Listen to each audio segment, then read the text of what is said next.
First things first, I have to admit this is an extremely rare comic book that we're going to explain. Aliens Newt's Tale is a concise 2-issue comic book series originally released by Dark Horse Comics in June and July 1992. The comic is based on James Cameron's original screenplay for the film Aliens and was penned by Mike Richardson. It brings a fresh perspective to the movie's storyline by presenting the events entirely from the viewpoint of Newt, the little survivor girl from Cameron's movie. In the comic, we follow the 9-year-old Rebecca Jordan, also known as Newt, who miraculously survives the horrifying xenomorph infestation that overruns the LV-426 colony. Her survival hinges on a delicate balance of stealth, resourcefulness, and sheer luck, but the odds are stacked against her with each passing day. So let's explore this fascinating but kinda half-cooked tale of Newt. Before we go into our explanation, we have a very small request. If you like our content, please support us by subscribing to our channel. This is a small click for you, but for us it means a lot. Thank you, and let's begin.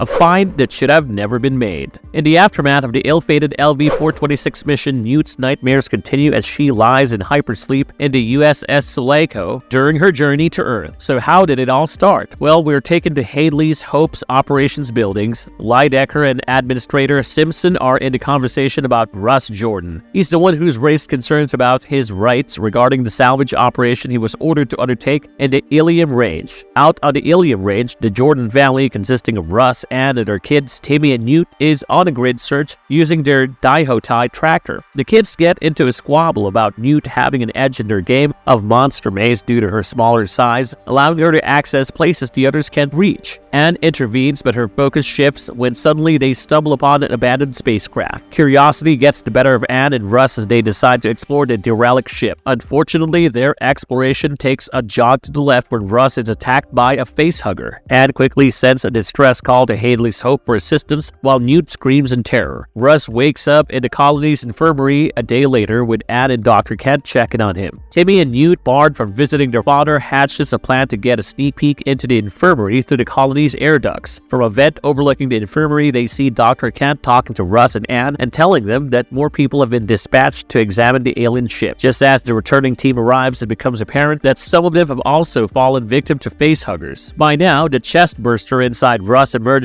ending his life right before Newt's horrified eyes.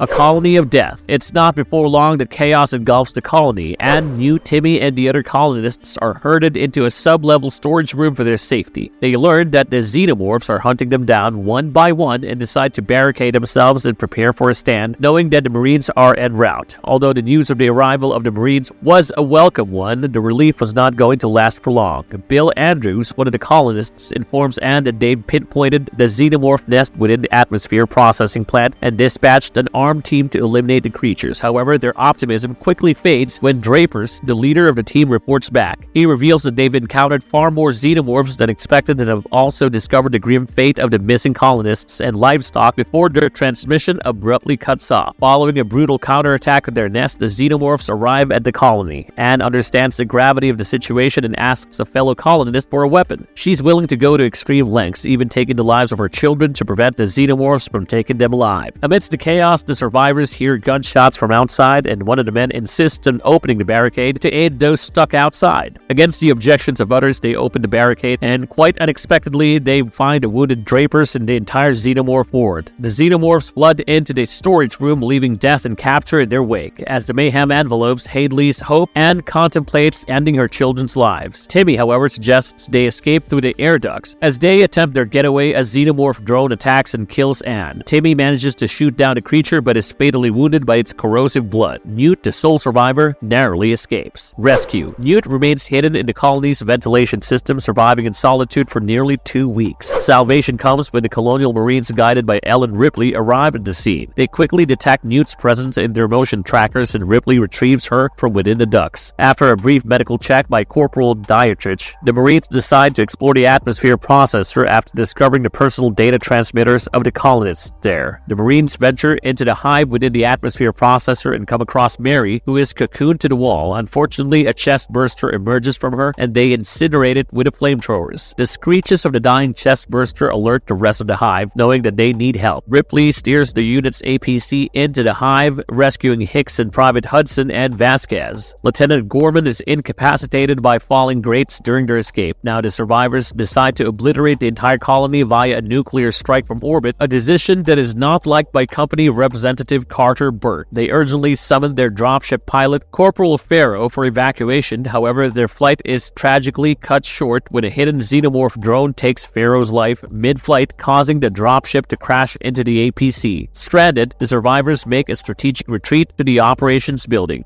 Holding the ground. With no alternative, the remaining Marines reinforce their defenses within the colony and deploy multiple sentry guns in a desperate bid to hold their ground until potential rescue arrives. Ripley, resolute to protect Newt at all costs, assures her that she'll never let her go, even if it means risking their lives. Ripley confronts Burke regarding the colony's fate, and it becomes clear that he was the one who initially ordered an investigation of the derelict spacecraft. Meanwhile, the xenomorphs attack from beneath the complex via a tunnel. Bishop relays critical information to the survivors, indicating that the atmosphere processing plant has sustained severe damage and the impending reactor meltdown will spell the colony's destruction. They decide to remotely pilot their reserve dropship from the Sulaco, and Bishop volunteers to reach the uplink and handle the task. While they wait for the dropship's arrival, Ripley falls asleep next to Newt. Upon awakening, they discover that two facehuggers have been unleashed in the room. The Marines manage to save them and soon realize that it was Burke who was the perp. They opt to hold him accountable, but the xenomorphs attack the operations room. Hudson is dragged away to the floor while Burke escapes, locking the others inside the room. Unfortunately, he cannot go very far as he meets his maker at the hands of a drone. Newt guides the remaining survivors to safety through the air ducts, albeit at the cost of Vasquez and Gorman's lives as they sacrifice themselves with a grenade to stave off the xenomorphs. Unfortunately, Newt becomes separated from Ripley and Hicks when she slips into a vertical shaft and is captured by the relentless xenomorphs.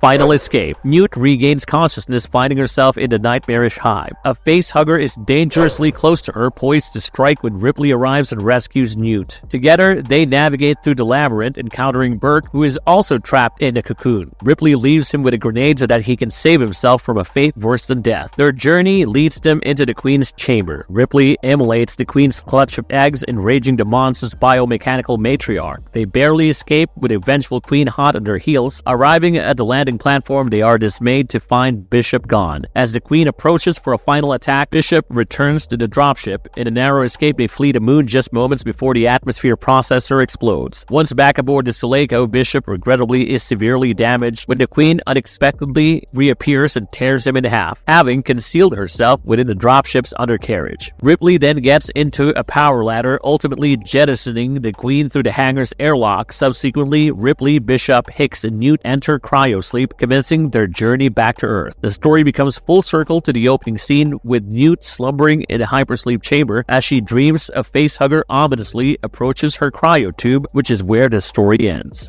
Marvelous verdict. Although this was a 2-issue comic, the second issue is not just a repetition of Cameron's movie. In fact, there is not a lot of Newt's tale in the story that's titled Newt's Tale. Nevertheless, Mike Richardson, the writer, offers a decently powerful prelude to Newt's story, which allows readers to forge a more emotional and sympathetic connection with a character. He delves into Newt's family background and provides a glimpse into the initial alien invasion, an episode that concluded before the movie's events. However, when Ripley and her team enter the picture, the storyline transitions into a somewhat uninspired adaptation of the film. The inherent constraints of condensing a full-length feature film strip away any semblance of nuance. Artists Jim Somerville and Brian Garvey regrettably appear somewhat uninspired in their execution. The men and women look unrealistic, and the kids all look like dwarves. Looks like no one was really interested in crafting this comic. It's such a half-hearted work, the pages lack depth and vitality, failing to capture the tension and suspense present in the film. The result feels as lifeless as a routine visit to an elderly relative. The timing of Aliens 3 release aligns closely with the publication of the original comics, hinting that the story's conclusion may have been a last-minute addition, possibly stemming from input by Dark Horse licensors. But that was that. In any case, this concluding touch adds a touch of poignancy to an otherwise rather pedestrian narrative. If you like our content, don't forget to leave a like and subscribe to us if you haven't already. Have a good one and be safe. Thanks, everyone.